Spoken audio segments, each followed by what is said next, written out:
Vários líderes mundiais e também instituições se manifestaram contra os atos terroristas em Brasília. Pouco depois do início dos ataques terroristas em Brasília, o governo federal recebeu uma onda de importantes apoios externos. Europa, América Latina, África, foram dezenas de lideranças repudiando os atos de violência protagonizados por radicais e reforçando a importância da democracia no Brasil. O presidente Joe Biden disse: condeno o ataque à democracia e à transferência pacífica de poder no Brasil. As instituições democráticas brasileiras têm todo o nosso apoio e a vontade do povo brasileiro não deve ser subestimada. Estou ansioso para continuar a trabalhar com o presidente Lula. Entre os apoios, o dos Estados Unidos foi o mais efusivo. Joe Biden telefonou para Lula e confirmou uma visita do presidente brasileiro a Washington no mês que vem. 2 anos antes, uma multidão de apoiadores do ex-presidente Donald Trump invadiu o Capitólio e uma ação que deixou 7 mortos levou quase 1.000 pessoas ao banco dos réus. Na audiência, a comissão que investiga a revolta contra o Capitólio em 6 de janeiro de 2021 mostrou evidências de que Trump sabia que tinha perdido as eleições quando conclamou os seguidores dele a invadirem o Congresso. Os 2 ataques, o do Capitólio e o de Brasília, guardam algumas semelhanças e destacam os riscos do discurso de negacionismo político no cenário global. Ao mesmo tempo, as cenas de violência e as reações internacionais demonstram a disposição de líderes e instituições para defender a democracia contra esse tipo de ameaça. Todo mundo muito de olho, porque a democracia brasileira, ela é uma democracia âncora aqui na América Latina, aqui na América do Sul, então existe esse tipo de preocupação. Neste episódio do Ao Ponto, vamos abordar os impactos externos dos ataques em Brasília e as lições que o Brasil pode aprender com a invasão de Washington em 2021. Eu, Felipe Barini e Carolina Moran conversamos com o colunista do Globo, Guga Chakra, e com Fernanda Manhota, coordenadora do curso de Relações Internacionais da FAAP, a Fundação Armando Álvares Penteado.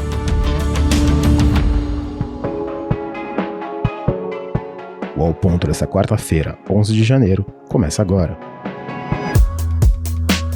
Vem com a gente.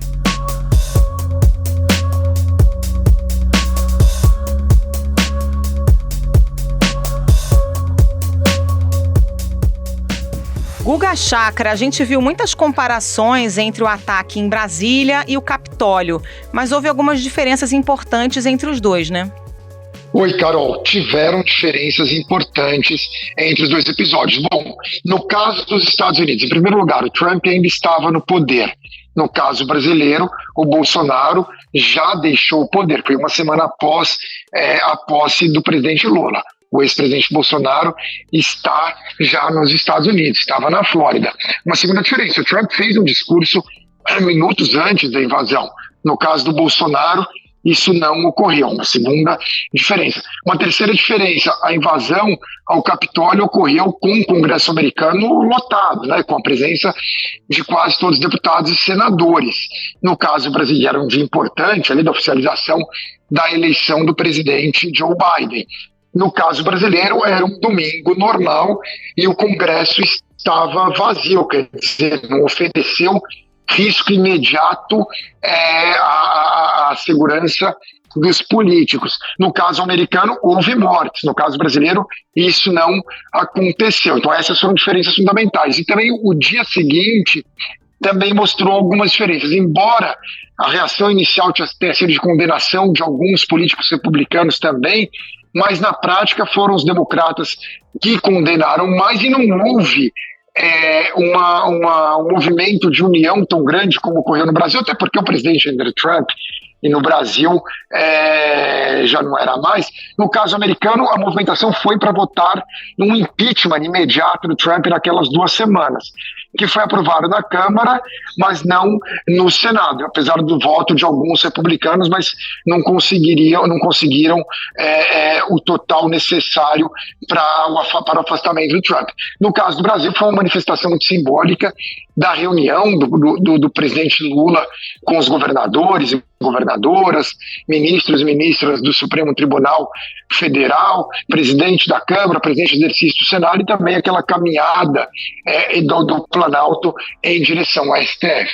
O Lula recebe todos os 27 governadores do país, de direita, de centro, de esquerda, do próprio PT, claro, e descendo a rampa juntos. Portanto, o Bolsonaro e o bolsonarismo não perceberam o quanto eles unem o país em torno do Lula. Guga, aqui no Brasil a gente viu mais de 1.200 pessoas detidas menos de 24 horas depois do ataque, mas nos Estados Unidos, apesar do grande número de pessoas processadas, quase 1.000, esse tempo foi um pouco maior, né, até a prisão e até o início dos processos.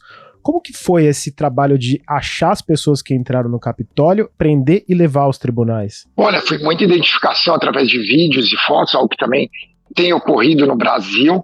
Muitos desses membros que foram presos integram grupos considerados de terrorismo doméstico nos Estados Unidos, grupos supremacistas aqui no território americano. Tiveram 2 investigações paralelas, quer dizer, uma delas ainda, uma do Departamento de Justiça, da Justiça americana, que investiga a invasão como um todo, que foi o que levou essas pessoas à prisão e prossegue essa investigação. E uma outra paralela da Câmara dos Deputados, uma comissão da Câmara dos Deputados, que teve um foco muito grande no papel do Trump e do governo Trump, mas daí as conclusões dessa investigação da Câmara foram enviadas para o Departamento de Justiça, que aí sim precisará tomar uma decisão sobre indiciamento ou não, mas foi um processo, longo, não teve o que ocorreu no Brasil com essa prisão em massa dos invasores.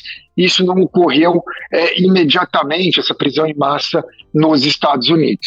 E ainda assim, Guga, a gente não viu prisões de nomes de peso como Steve Bannon, que acabou condenado não por ter incitado os ataques, mas sim por não colaborar com a comissão, né? E o Trump, que está sendo investigado. Tem algum sinal de que lideranças políticas que incitaram os ataques vão sofrer punições políticas ou criminais concretas? Podem vir a sofrer punições dependendo da forma como o Departamento de Justiça encarar a investigação da Câmara dos Deputados. É que aqui nos Estados Unidos é muito complicado esse cenário, que, por exemplo, em relação à eleição, o argumento do Trump de que houve fraude.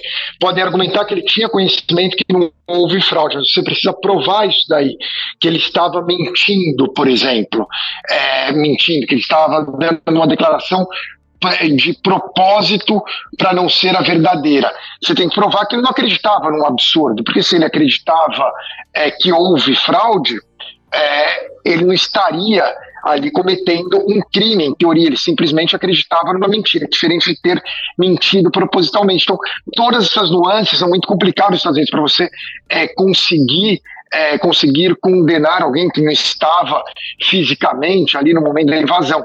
O discurso dele tem a nuance que em um determinado momento ele fala em ação pacífica.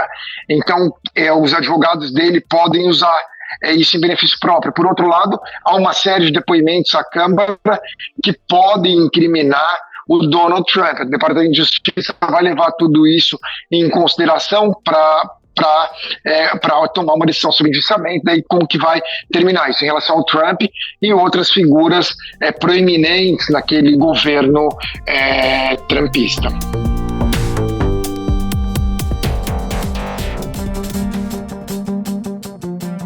Guga, os Estados Unidos ele tem dividido basicamente, né? São 2 partidos que comandam o Congresso. Agora os republicanos, muitos deles trumpistas, controlam a Câmara e eles prometem retaliar contra Biden com investigações contra a família, inclusive o seu filho Hunter.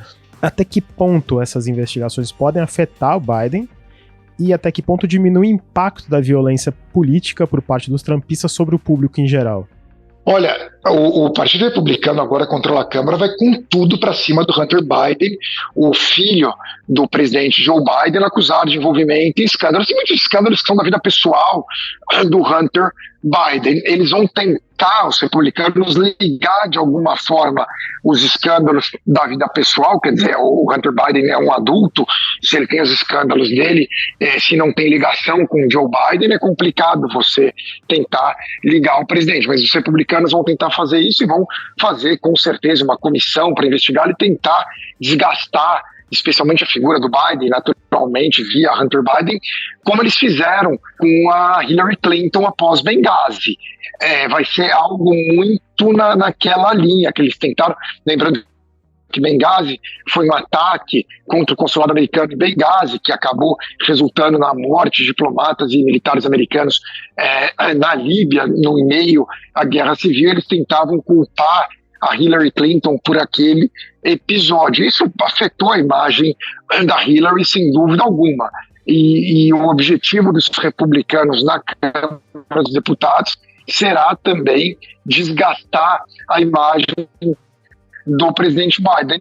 Agora, o que pode estar preocupando mais Joe Biden é que a maioria republicana pretende iniciar uma investigação com o potencial de prejudicá-lo. Entre os temas a serem apurados está a ligação do filho dele, Hunter, com uma empresa energética ucraniana. Nenhum outro episódio, que agora descobriram documentos classificados no ex-escritório do Biden, nada na dimensão do que encontraram em relação ao Trump em Mar-a-Lago, mas com certeza a Câmara dos Deputados os republicanos na Câmara dos Deputados, lembrando que o McCarthy, que é o Kevin McCarthy, que é o presidente da Câmara, que já é uma figura trumpista, mas ele está dominado por figuras que transcendem o Trump de radicalismo, com certeza ele vai buscar atacar o Biden por esse motivo também, e outros que possam vir a surgir. O Guga, o Brasil acabou seguindo um roteiro muito parecido com o americano, claro que com suas peculiaridades, né? Os Estados Unidos têm um sistema bipartidário, mas por aí esse discurso que motivou o ataque, o de negar os resultados eleitorais, de contestar o tempo todo, permanece vivo e ainda causa problemas. Pelo visto, aqui no Brasil deve acontecer a mesma coisa, né? Pode acontecer a mesma coisa no Brasil. Aliás, é importante frisar, né? A invasão que ocorreu em Brasília ocorreu em grande parte porque ocorreu no Capitólio. Possivelmente não ocorreria se não tivesse havido algo similar nos Estados Unidos. E aqui ainda uma parcela do eleitorado republicano, especialmente, questiona a eleição do Joe Biden, e eles vão com essa mentalidade para a próxima eleição, né? Então esse discurso questionando o processo eleitoral pode ser prejudicial aos republicanos daqui 2 anos. Eles levaram isso em consideração. E, claro, hoje o Partido Republicano, ainda o Trump é a figura mais popular, mas há uma vertente que quer um outro candidato, como, por exemplo, o Ron DeSantis na Flórida, que é bem radical, mas não é caótico, né? Ele tem uma apresentação, vamos colocar assim, formal do que a Donald Trump. Mas, por exemplo, ele ataca a imprensa, questiona uma série de questões, adota políticas vistas como radicais, fica atacando os progressistas no estado da Flórida, porém com uma postura mais, vamos colocar assim, normal, e isso gera um temor de que ele possa ser uma figura mais próxima do que é o Orbán na Hungria e o Netanyahu em Israel, uma pessoa, um político muito mais hábil do que o Trump, que naquele caos todo dele acabava fazendo muito gol contra.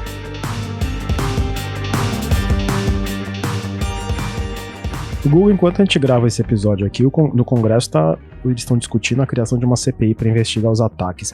Aí nos Estados Unidos aconteceu uma investigação parlamentar, contudo com uma peculiaridade, só um dos lados investigou. O que esse processo pode ajudar ou ensinar os congressistas que discutem essa possibilidade aqui no Brasil agora? Olha, no caso brasileiro talvez seja um pouco mais simples, porque aqui, como é bipartidário, muitos republicanos temiam e temem o Donald Trump, então não quiseram bater com o presidente, o ex-presidente americano, e optaram por não participar. Os poucos republicanos, como a Liz Cheney, que participaram, foram tratados como párias do partido. Então, basicamente, a CPI passou a ser vista como uma CPI dos democratas contra o Trump. O Brasil, por ter um sistema multipartidário e até por ter o chamado Centrão, enfim, é algo mais flexível nesse sentido, que abre espaço para uma CPI mais ampla do que o que ocorreu nos Estados Unidos. Então, acho que, nesse sentido, o Brasil leva vantagem em relação aos americanos. Guga Chakra, obrigada pela participação. Bom trabalho para você. Muito obrigado, Guga. Bom trabalho aí. Bom trabalho.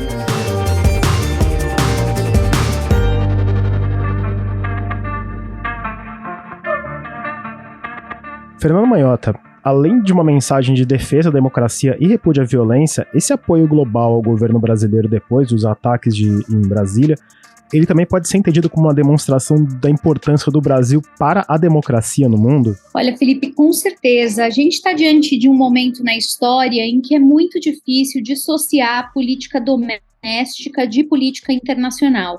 Cada vez mais as repercussões mútuas são inevitáveis e também as redes que se criaram transnacionais de apoio político, né, de tendências, de forças políticas, têm dado resultados num contexto globalizado.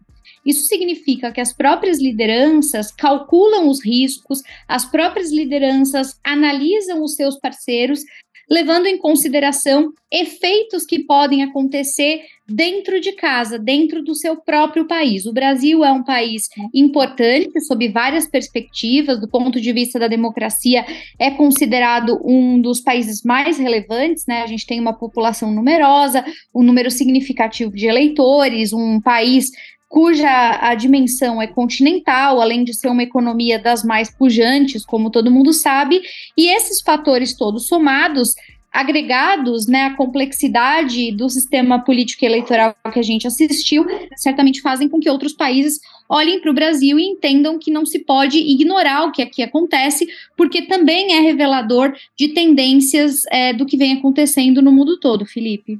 Pois é, Fernanda, ao mesmo tempo em que a gente viu a extrema-direita sofrer derrotas importantes, como na França e na América Latina, ela avançou em outros lugares, né, como Itália, Israel, onde grupos radicais devem até ocupar postos cruciais no governo Netanyahu.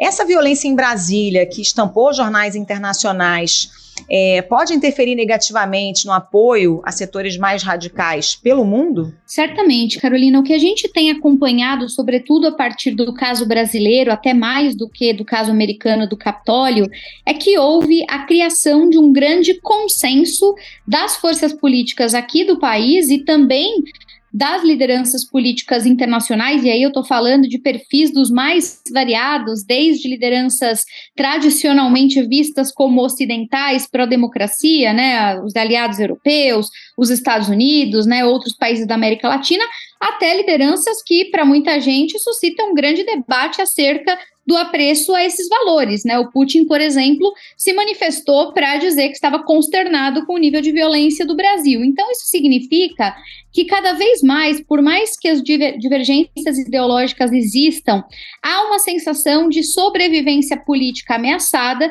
e essas lideranças que, em geral, no mundo todo, independente do regime, são, né, antes de mais nada, movidos pelo poder, eles se atentam aos movimentos, aos fluxos, às tendências, e vão percebendo que, de repente, estar ao lado de extremistas pode significar estar isolado, e isso não é bom para quem quer permanecer no poder. Então, a gente certamente vai ver Brasília agora como um desses elementos que agrega ainda mais intensidade a essa percepção, e esses consensos nacional no Brasil e internacional que suscitou essa grande convergência em condenar atos de violência política deve reconsiderar, deve fazer com que haja um remapeamento no mundo todo daquilo que os líderes consideram aceitável ou não. Durante a invasão ao Poder Executivo, ao Palácio Planalto, ao Supremo Tribunal Federal, ao Poder Judiciário, ao Congresso Nacional, ao Poder Legislativo, o Biden, ele soltou um post no Twitter, um post contundente. Condena o ataque à democracia e a transferência do pacífica do poder no Brasil. Foi o que aconteceu, porque está se discutindo aqui exatamente isso. Foi uma eleição livre, democrática e está se tentando contestar o resultado da eleição. O apoio dos Estados Unidos foi o mais efusivo. O Joe Biden ligou para o presidente Lula, publicou no Twitter, houve contato entre alto escalão dos dois governos. E o Biden, ele foi o protagonista de um ataque semelhante em 2021. E ele, no governo dele, ele vem ressaltando a defesa da democracia ao redor do mundo. Dentro dessa premissa, qual é o papel que o Biden vê o Brasil e vê o presidente Lula desempenhando não só na região, mas no cenário global? Olha, Felipe, esse é um exemplo claro do que eu dizia, né, da importância de olhar cada vez de modo mais integrado política nacional e política externa. O Joe Biden se coloca enquanto líder do Ocidente, como ele tem costumado falar, enquanto um defensor de certos valores que já são historicamente também propagados pelos Estados Unidos, a democracia é um deles, né? E ele faz disso uma plataforma da sua inserção internacional. Isso, digamos, não foge ao que já vinha acontecendo décadas anteriores. A novidade é que agora, para além de entender democracia como um valor a ser defendido no campo internacional, por acreditar que esse é o melhor modelo de organização, um modelo que, segundo a visão americana, conduz a um cenário de mais estabilidade e paz global, isso também reflete as preocupações de longevidade no poder do próprio Joe Biden e as preocupações que ele, enquanto ator político, enfrenta do ponto de vista da sua popularidade, da contestação da sua legitimidade doméstica, e ele sabe que é preciso ser bastante contundente para evitar que esse tipo de força ganhe espaço no cenário internacional, porque, do contrário, vai ser, em alguma medida, o fortalecimento de uma narrativa que é uma narrativa perigosa, não só para a democracia como um todo, mas para a sua própria estadia à frente do governo e daqueles que eventualmente sejam os seus sucessores. O Joe Biden tem muito enfaticamente apoiado os movimentos de investigação, por exemplo, do Capitólio. A gente acompanhou a realização, né, como todos sabem, de uma espécie de CPI americana, né, então a criação de uma comissão no contexto do Congresso para investigar o que aconteceu lá. Nós já tivemos centenas de pessoas processadas por crimes relacionados àquela invasão. Dezenas delas já foram condenadas, figuras importantes, inclusive lideranças de algumas milícias de extrema-direita, né? Algumas mais famosas aí são Wolf Keepers, por exemplo, Proud Boys. Então, tem havido esse movimento interno que o Joe Biden encoraja, que ele deseja que aconteça, para punir esses indivíduos, claro, para evitar que a impunidade culmine em outros atos de violência, mas também porque isso é uma forma de enfraquecer aqueles que o contestam. No caso, o presidente Trump e todos os seus apoiadores, né, que falam sem provas de fraude eleitoral e por aí vai. Não à toa, o esforço que o Biden tem feito lá é muito parecido com o que deve começar a acontecer aqui no Brasil. A tentativa de vincular o presidente Donald Trump, no nosso caso aqui o presidente Bolsonaro, aos episódios que aconteceram, né? O relatório do Congresso americano fala no Donald Trump como alguém que teria participado via obstrução, conspiração e até mesmo insurreição. Então, de novo, é uma mistura do doméstico e do internacional. Quanto mais espaço no internacional há para esse tipo de movimento, pior é para os efeitos nacionais, inclusive para o Joe Biden. Fernanda, não há como a gente não mencionar o papel do Steve Bannon na propagação de uma narrativa mentirosa sobre as eleições no Brasil, né? Ele até celebrou os ataques em Brasília. Até que ponto o Bannon, que foi um grande influenciador também do trumpismo, tem influência sobre o discurso extremista global, incluindo no Brasil? Não só o Bannon, mas as outras pessoas, né? O grupo próximo a ele. Pois é, Carolina, olha, isso é um assunto bem delicado, porque o Steve Bannon, ele atuou como um grande mentor intelectual do trumpismo, ele foi um dos principais militantes dessa campanha do Donald Trump já ao longo do governo, e depois, evidentemente, com a história da fraude eleitoral nos Estados Unidos, ele se manteve como esse grande influenciador. Existem vários estudos sendo realizados que tentam mapear quais são os vínculos concretos entre o Bannon e a direita, a extrema-direita, a direita radical do Brasil, e algo que já parece bastante claro, de acordo com esses levantamentos, é que o Steve Bannon não só se interessa pelo Brasil justamente por saber que o Brasil é simbólico do ponto de vista do processo político, do peso dessa democracia, mas também teria relações muito próximas, né, umbilicais, com as lideranças da família Bolsonaro, né? Então existem essas especulações, né? Esses levantamentos que sugerem esse relacionamento, de já terem estado em contato, de já terem, em uma série de ocasiões, se aconselhado mutuamente. Inclusive, você falou do Steve Bannon celebrando, né, o que aconteceu em Brasília. Ele não só celebrou, como antes disso, em um dos podcasts que ele realiza, ele chegou a incentivar, falou abertamente, usou uma expressão que era a primavera brasileira, né, fazendo referência a outros movimentos que já aconteceram na história que levaram esse nome. Talvez o mais recente que as pessoas lembrem seja a Primavera Árabe, incentivando mesmo que os movimentos fossem adiante e que fizessem uso do que fosse necessário para conseguir atingir os seus objetivos. Então, Steve Bannon é uma figura que representa não só uma fonte de inspiração intelectual, porque ele ocupa espaços, né, na internet, nas mídias como um todo, ele constitui uma rede de pessoas, né, que celebram a sua forma de pensar o mundo, mas também como um decision maker, como uma figura que, para além, né, dessa influência mais abstrata das redes, também tem interconexão direta com figuras políticas importantes e funciona como um grande mentor de bastidores. O Steve Bannon continua sendo, e ainda nos próximos anos deverá ser, uma figura que a gente não pode ignorar. Vale dizer que ele se recusou a depor, né, durante a investigação do Capitólio, chegou a ser punido por isso, e ele é também um grande ponto de interrogação, né, do ponto de vista jurídico, como administrar nos Estados Unidos. Steve Bannon foi estrategista-chefe e conselheiro no governo de Donald Trump. Ele é uma espécie de articulador da extrema-direita mundial.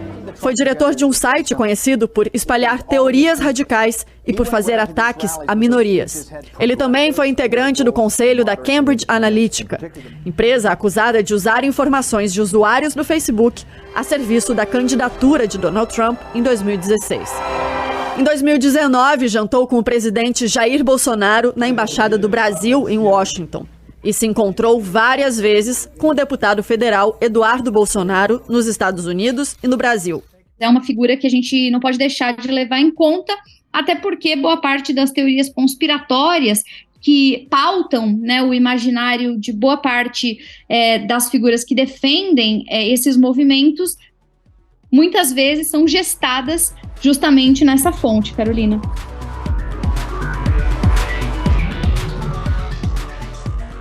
Fernanda, você mencionou o Bannon celebrando os atos de terrorismo em Brasília, mas ao mesmo tempo outras lideranças de extrema-direita ficaram em silêncio e alguns chefes de Estado associados à extrema-direita, eles condenaram os atos, como o presidente da Polônia, Andrzej Duda, que ele chamou, na época da invasão do Capitólio, ele disse que era um assunto interno dos Estados Unidos, mas agora ele expressou seu apoio ao presidente Lula e à democracia brasileira.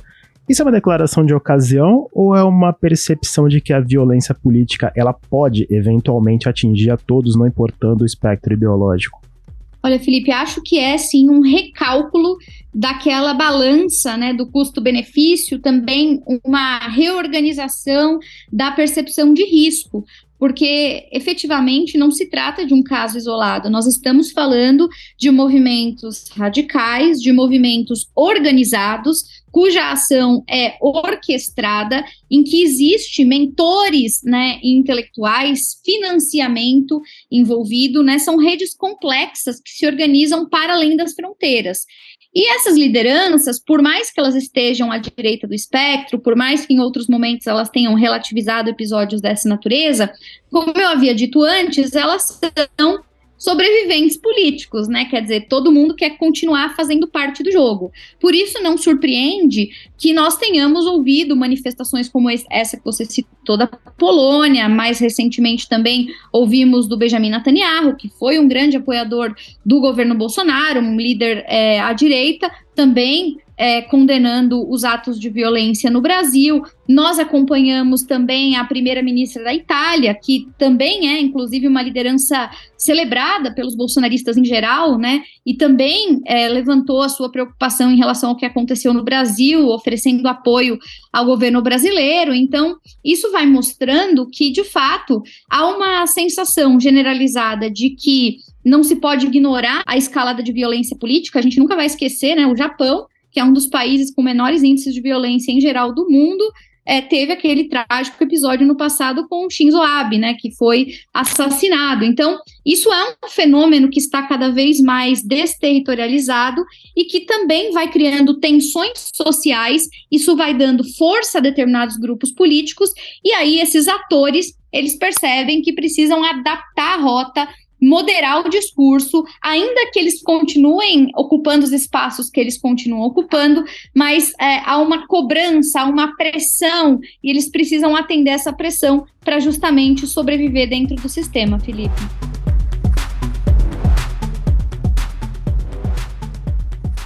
Fernanda Manhota, muito obrigado. Obrigada, Fernanda, um abraço. Eu que agradeço, sempre um prazer falar com vocês do Globo.